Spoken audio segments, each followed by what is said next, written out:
Hello and a very warm welcome to Rajya TV. I'm Tina Jha with the breakfast news. Let's begin with the top stories first. Chinese President Xi Jinping starts his state visit today. Several key deals to be signed. China gives assurance on border-related issues. As the floodwaters recede, Jammu and Kashmir battles the threat of epidemic. Jammu-Srinagar highway reopens for traffic. US President Barack Obama declares a new offensive against the Ebola virus, commits 3,000 troops to West Africa. And Ukraine's parliament adopts legislation to grant autonomy and amnesty to pro-Russian separatists in the east. Our top story first. Chinese President Xi Jinping's visit to India starts today. China has said that border issues will not affect the bilateral ties between the two nations. China is expected to pledge billions of dollars for mega infrastructure and economic projects in India. Prime Minister Narendra Modi met Chinese journalists yesterday in Delhi to highlight the importance of ties ahead of the visit. Take a look at this report. Chinese President Xi Jinping will arrive in India on Wednesday. As a special gesture, Prime Minister Narendra Modi will receive him in Ahmedabad and later host a dinner in honor of the President on the Sabarmati River front. A day ahead of the visit, Modi highlighted the importance of Sino-Indian ties. India is expecting to sign big-ticket deals between the two countries during Jinping's visit.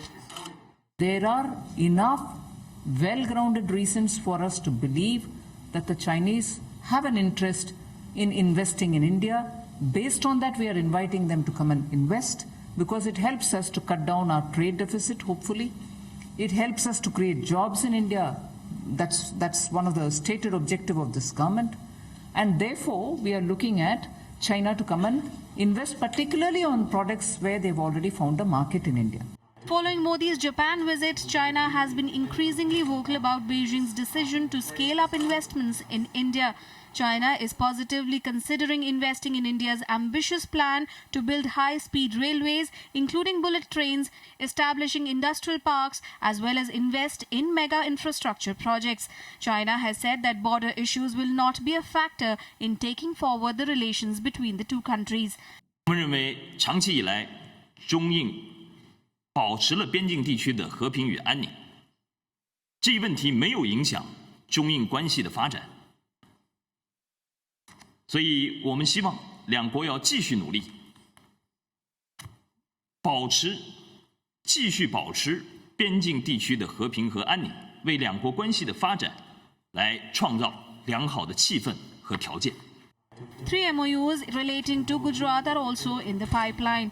This includes setting up an industrial park, developing industrial parks between China Development Bank and the Industrial Extension Bureau of Gujarat government, and another MOU between Guangdong province and Gujarat government. With inputs from Akhilesh Suman, Bureau Report for Rajya TV. And to discuss more on the importance of the Chinese president's visit to India, we have with us this morning Shrikant Kondapalli, Professor of the Chinese Studies at the Jawaharlal Nehru University. A very warm welcome to Rajya TV, Professor Kondapalli. First of all, tell us the significance of this visit of the Chinese president to India. This is the third president who is coming to India after the three Indian presidents have visited China since 1990s. So this is kind of historic from that sense. So President Xi is coming after 8 years when his predecessor, Hu Jintao, came in 2006. So this is, from the point of view of reciprocal visit, this is a historic one. Secondly, President Xi is coming at a time when there is a global financial crisis is affecting both China and India, right. And both have actually taken up these issues in G20 and other multilateral institutions, such as BRICS, such as India, Russia, China triangle, and other multilateral initiatives. What are both countries expecting after this visit? I think number one, from the Chinese point of view, they wanted to learn from the Indian service sector in lieu of investing in India in the manufacturing sector, because China is good in the manufacturing while India is good in the service sector. Right. So I think it's kind of a quid pro quo that they are planning to work it out. So this is one that is a big ticket kind of outcome from the President Xi's visit. Secondly, President Xi is planning to raise the issue of maritime Silk Road with Prime Minister Modi. And in the light of the U.S. rebalancing strategy, the Chinese have emphasized on the maritime Silk Road. In addition, of course, they have been heavily dependent on the Indian Ocean region for their energy and increasingly in terms of trade partnerships with a number of countries in this region. So it is kind of reinforcing. Right, so coming China's with so role. many promises, do you think President Xi is going to convince or will be able to convince Prime Minister Modi as far as this maritime Silk Route is concerned? Well, the Chinese side had mooted this idea in January when the 17th Special Representative meeting took place between Dai Pingko and Shivashankar Menon, the then NSA. Right. But they have not given the details of the maritime Silk Road as yet. So we are still considering what exactly do the Chinese mean by maritime Silk Road. Is it purely economic? Is it purely maritime? Is it purely strategic? Or it has any military connotations? Right. So we are not, as of now, fathom the maritime Silk Road idea.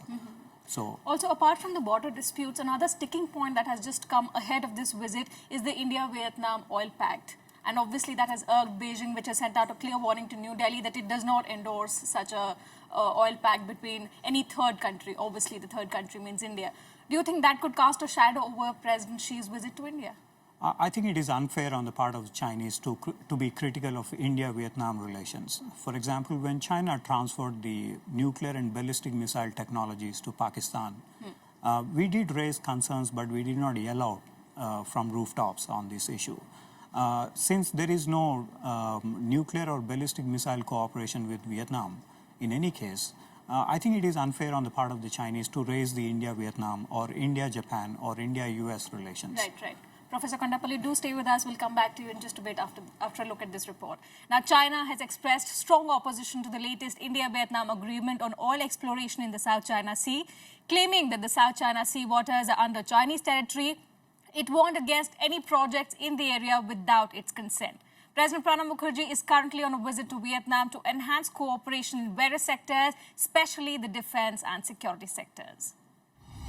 The agreement between India and Vietnam on oil exploration has evoked strong opposition from China. China warned that projects in its territories will need its approval.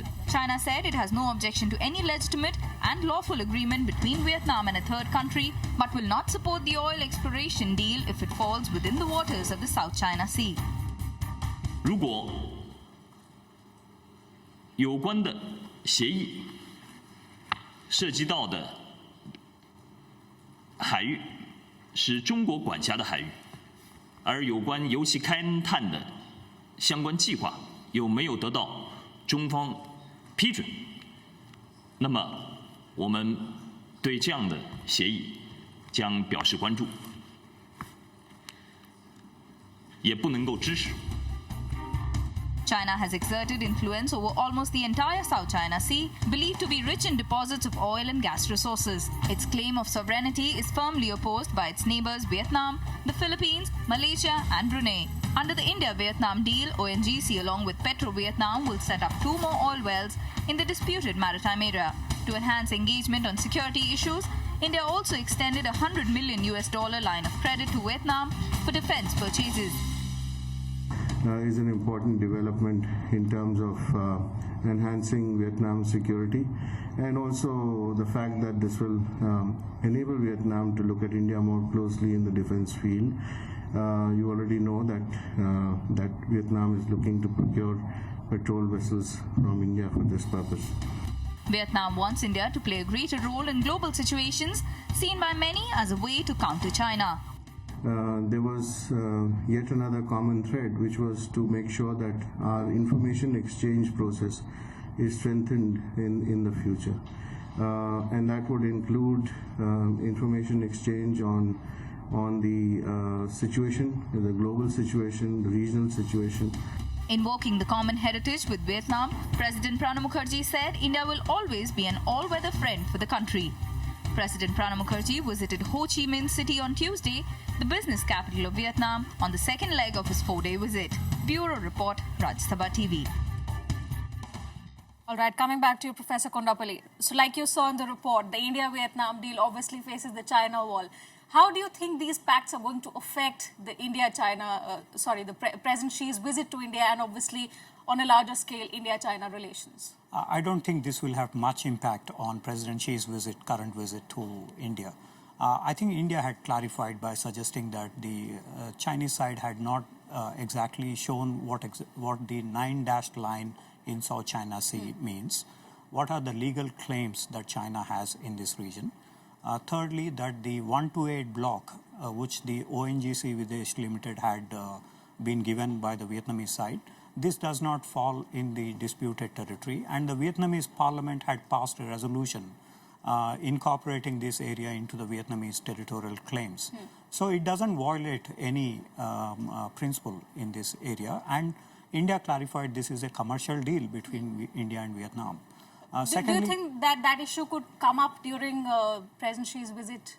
I don't think so, because, well, marginally probably they will, in a very general sense, the delegation may raise this issue. But I think it is the President Xi's visit is mainly in the economic and commercial field rather than in the strategic field. Of course, in the strategic field, they will raise the BRICS-related cooperation between India and China. Another major point of worry between India-China relations is the yawning trade deficit. Do you think that is going to be taken care of during President Xi's visit? I don't think so either, because from 2007 to 2013, India lost $169 billion to China in trade deficits. Last year, some $33 billion of trade deficit happened, while China invested only $1.1 billion. While India lost $169 billion, India received only $1.1 billion. India invested $4 billion in China market, while China invested just about 1/4. So actually, China needs to invest at least $170 billion to compensate for the trade deficits in the last 7 years' time. All right, Professor Kondapalli, thank you so much for joining us this morning. Pleasure speaking to you. So all eyes will be on President Xi's visit to India. Obviously, expectations very, very high. On that note, we take a very short break. Lots more international news on the other side. Do stay with us.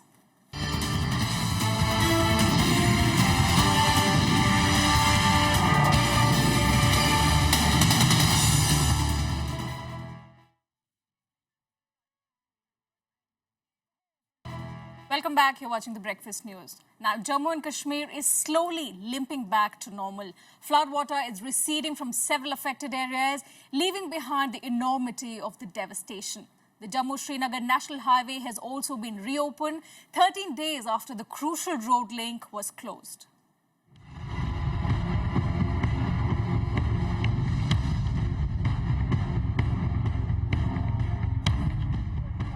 11 days after floods ravaged Jammu and Kashmir, life is slowly returning to normal, even as the affected people and the administration is still trying to determine the extent of the damage.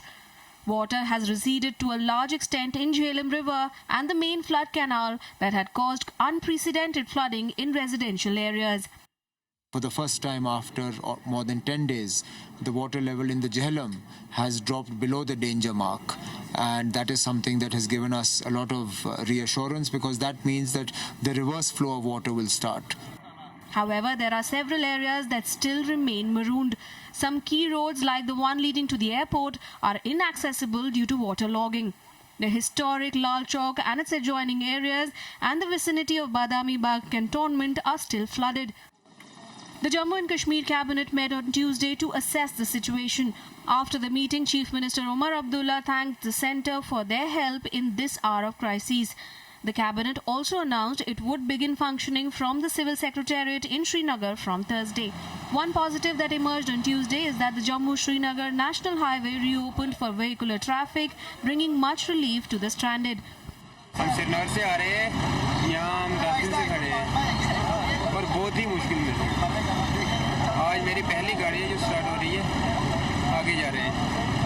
मैं 4 तारीख से हूँ यहाँ पे, बहुत खुशी हो रही है। आज 10-12 दिन के बाद निकल रहे हैं। बहुत कोशिश की इन लोगों ने की है रोड खोलने में, मगर स्लाइड रुक नहीं रही थी। 3 बार अभी तक रोड खुल चुका और स्लाइड आती है। Special relief camps have been set up in Jammu to help those who have been rescued.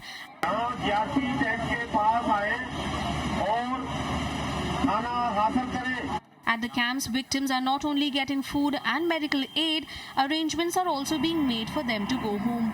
हम लोग को एरोप्लेन में भेज दिया यहाँ तक, जम्मू तक।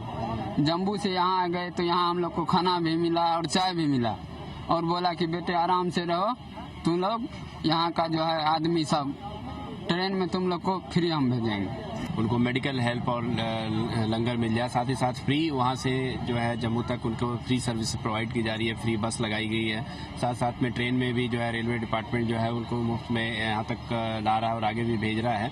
तो यहाँ पर जो जम्मू रेलवे स्टेशन पे जहाँ हम खड़े हैं, यहाँ पर जो यात्री आते हैं, जो लोग वहाँ से निकल के विक्टिम्स आ रहे हैं, उनकी सुविधा के लिए यहाँ पर भी लंगर लगाया गया है। साथ ही साथ में मेडिकल फैसिलिटी भी प्रोवाइड की गई है। The state government has now warned of the spread of an epidemic if the problem of scarce drinking water persists. With Kriti Mishra and Ravindra Sharan in Srinagar, Bureau Report for Rajya Sabha TV. And as flood waters recede from parts of Jammu and Kashmir, threat of epidemic looms large on the valley. Steps have been taken to thwart any such possibilities. Here's a report from Ground Zero. Preventing epidemic after the floods is now the biggest challenge for the authorities in Jammu and Kashmir. There are fears of waterborne diseases in parts of the state. With most hospitals rendered useless due to flooding, there are concerns over medical help. The whole city is actually under flooded. So major hospitals of the city like SMHS Hospital, the Gynae Hospital, the Children Hospital, they're all under flooded. We are having this medical camp for last nearly 5 days, and we've got all the medicines. So we are going to the patients rather than patients should come to us. Power shortage is also hampering shortage of medicines like insulin. Diabetic patient होते हैं, ये ज़्यादा risky होते हैं। अभी insulin की बहुत ज़रूरत है। जो भी यहाँ पर हमारे इंटीरियर एरियाज़ में डायबिटिक पेशेंट है, उनको बराए करम उनको देखना है, उनके तरफ कैसे ध्यान दिया जाएगा। People have been queuing up outside the medical camps where they are attended by private doctors and paramilitary forces. We are voluntary working here. It is one of the many institutions which have been set up at many other places all across Kashmir. A couple of us, our seniors, we got together and we decided to set up a small camp here which has grown in size over the last few days. So we are trying to provide basic medical treatment, first aid. Many clinical teams comprising of physicians, gynecologists, pediatricians and geriatricians have been deployed. But the scale of devastation is unprecedented and the resources are limited. Many doctors are needed, more medicines are needed, more sterilized sheets, injections and even water purifying chlorine tablets are needed. And the task lying ahead is definitely mammoth. Reporting from Srinagar, Kriti Mishra for Rajya Sabha Television. Our correspondent Kriti Mishra also took stock of the ground in Srinagar. Take a look. It's been more than 13 days since the devastating floods wreaked havoc on Jammu and Kashmir. You can see behind me that commercial spaces, shops, houses, even cars are still submerged in water. The red roof that you can see on top, that's the city hospital that is still submerged. Next to me is a huge suction pump installed. Let us try and understand how it works. भैया ये कैसे काम करता है? आप कैसे पानी निकालते हैं और पानी निकाल कर डालते कहाँ हैं? ये सक्शन होज है, इससे हम पानी निकाल जाते हैं और इनको कहते हैं डिलीवरी होज। ये पानी निकाल कर हम दरिया झील में डाल देते हैं।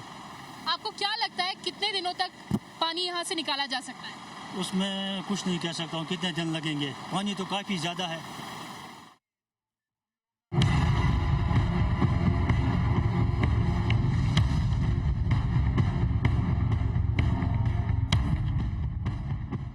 All right, we'll slip into a short break here.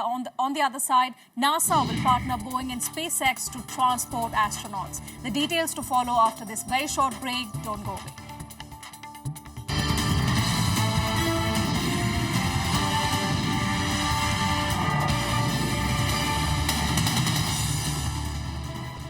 Welcome back. You're watching the Breakfast News. Now, US President Barack Obama on Wednesday unveiled plans to fight the Ebola epidemic. He called the Ebola outbreak a global security threat. Obama said the US will deploy 3,000 troops in West Africa and build new healthcare facilities for those affected.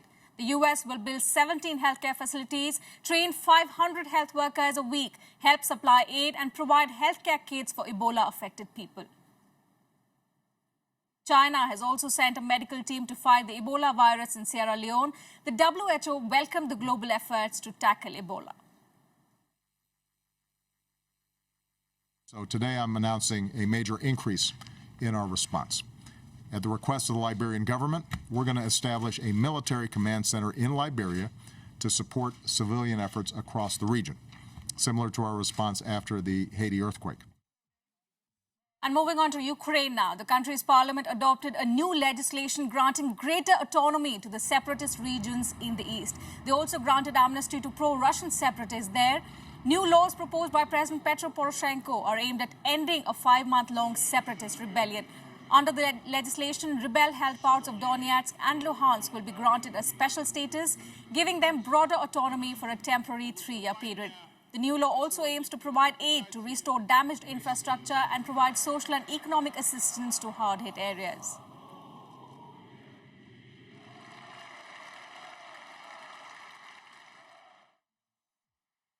Well, the US on Tuesday expanded its fight against the Islamic State militants after receiving backing from world powers in Paris. They launched fresh airstrikes on Islamic State positions under a new strategy. France also began recce flights over Iraq as Kurdish forces regained territory from the Islamic State hands.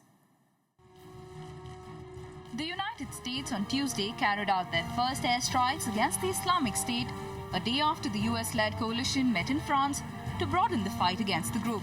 US officials say the strikes were the first part of expanded efforts. US President Barack Obama has appointed retired Marine General John Allen to coordinate the international coalition against Islamic State. Kurdish forces in Iraq say the latest strikes have helped them regain some areas in the Zuma region. كنا بالتنسيق مع طهران أول مرة خبرناهم على أساس يصير عندنا عملية بهالمنطقة أعطينا طهران قوة أمريكية أعطينا الإحداثيات هم ساعدونا فعلا كان المساعدة أو بالأحرى إسناد مالتهم كان إحنا كنا راضين جدا كان مؤثرة خلال تقدم قطاعاتنا. The new strategy to degrade and destroy the group saw backing from several nations. France became the first ally to join the United States, sending jets on a recce mission to Iraq. It has also offered to take part in airstrikes in Iraq, details of which are expected later this week. Britain also assured it will play a leading role in efforts against the Islamic State. Si l'on veut mener une lutte efficace contre ces terroristes, ce qui prendra du temps, c'est une action de long terme. Eh bien, il faut que cette action soit globale. What people are talking about here is the possibility that there may be some action against ISIL in Syria at some point in the future.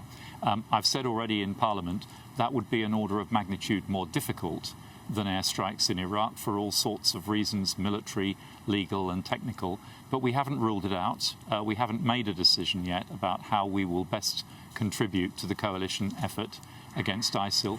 But the Islamic State seems undeterred by the developments. On Tuesday, they shot down a Syrian warplane using anti-aircraft guns, downing the first military jet since the attacks began. Bureau Report, Sabha TV. And for more news and updates from around the world, here's our World Wrap.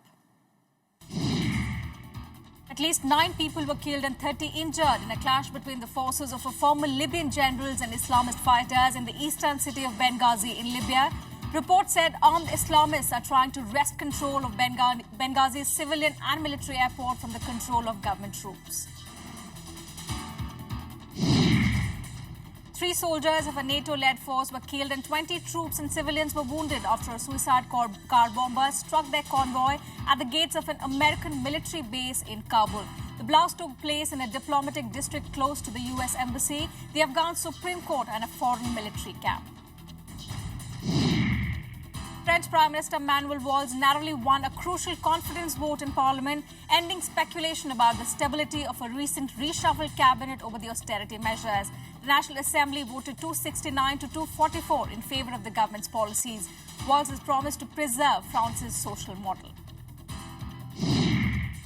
At least 100 children may have been among the 500 dead migrants who sank off the coast of Malta last week.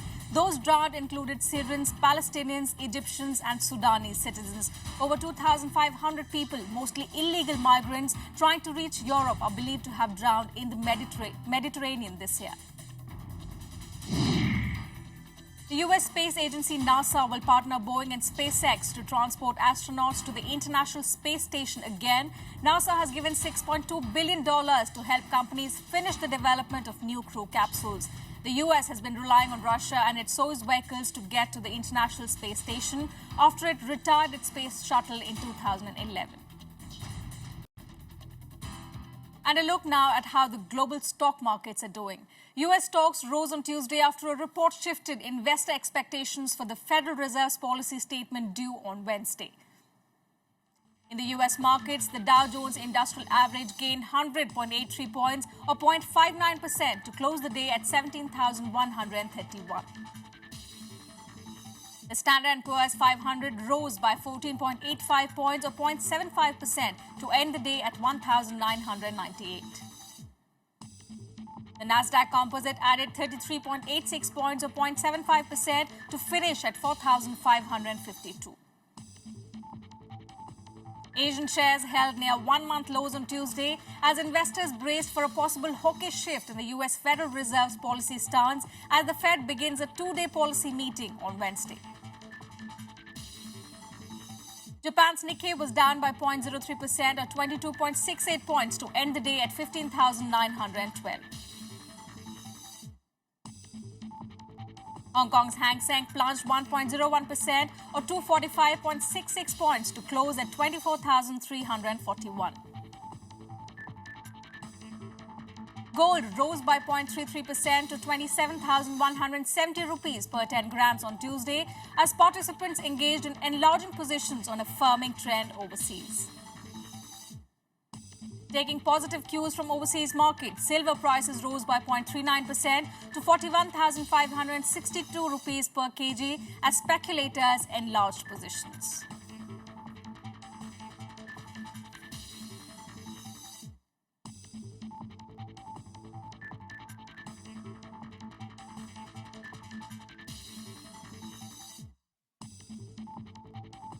And let's now bring you all the sports news and updates from around the world in Sports Beat. Holders Real Madrid's march to a potential 11th European Cup got off to a good start with a 5-1 win over FC Basel. Gareth Bale scored the pick of the goals as the record 10-time winners routed FC Basel in their Champions League Group B opener on Tuesday. Madrid reached the finals with a Basel own goal and strikes by Bale, Ronaldo, James Rodriguez and Karim Benzema. League campaign got off to a poor start as Borussia Dortmund scored either side of half-time to secure a deserved victory. Ciro Immobile opened the scoring for Dortmund and Pierre-Emerick Aubameyang doubled their lead when he finished another fine breakaway. Floyd Mayweather remains the WBA and WBC welterweight boxing champion after a unanimous points victory over Marcos Maidana in Las Vegas. It extends five-weight world champion Mayweather's unbeaten run to 47 fights. In just the second rematch of his 18-year-old career, the 37-year-old American emerged a comfortable winner on all three judges' scorecards.